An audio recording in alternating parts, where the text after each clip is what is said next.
So what about the complaints then? Quit listening to the complaints of the people. Oh my, open door policy I think is one of the worst. First of all, how would you define open door policy? That you are approachable, that someone can come and speak to At you. any time? Without having to be formal about it. Okay. Well, truly, when it started, now most people think open door policy means that you can come and talk to me anytime you want about anything you want, and I'm approachable and accessible. Well, when it was first invented, what it really meant is not that you could come to me anytime, okay, but that you could tell me, you could disagree with me, or you could tell me something that was different than the way I believe without fear of retribution. So it didn't mean my door is open, it meant my mind is open. That was really what it was meant to be, is that I will not, you won't be in trouble if you bring up something that you disagree. Well, now it's moved into, I'm here, the doors, well, we don't even do that with our kids. I mean, they can't come in the bathroom, they can't come in the bedroom. I mean, we don't have open door policy with our children. So I teach leaders, don't have open door, even as a therapist. If someone called me and they were upset and angry and blah, blah, blah, if I could determine they were not suicidal, because that would help them immediately, then even if I was empty, I'd say, you know what, I don't have an opening until 3.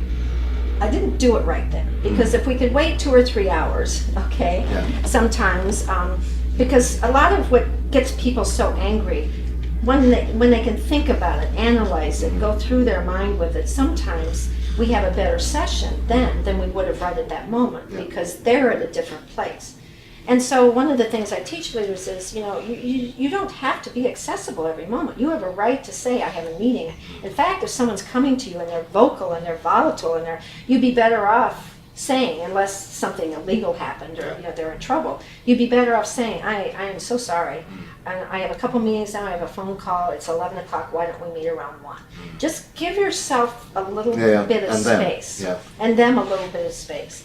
And 2, then also say to people, what's the problem? Well, blah, blah, blah, blah, blah happened, and say, okay, here's what I want you to do. Let's meet in a couple of hours, but I want you to come I want you to write down. I want you to write down what's happening. I want you to write down some solutions. How do you think it could change? What's your part in it? Give them you will not see 80% of them. They don't want to do any work. No. They don't want to write anything, they just want to complain.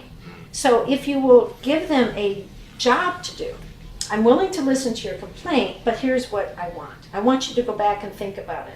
I want some ideas. I want you to tell me why it's not good for our customers. I want you to tell me what we could do differently that would benefit our customers. Not just making their solutions, but make it tie into the long-term results of the company. Most of them you'll never see again. The ones that you do, this will be an amazing exercise they went through, and chances are you will get some really good ideas.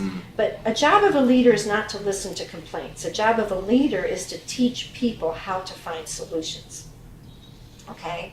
So your job is to help me grow and be a better person. So if I can come and complain to you, and then you will take over and do it, I've not learned anything. If I have to come to you with solutions and thoughts about it, now, not only have I learned not to complain, but you've taught me a valuable concept, that I can take charge, that I can make decisions, that I can find answers for things, that complaints are only as good, and that's helping me grow.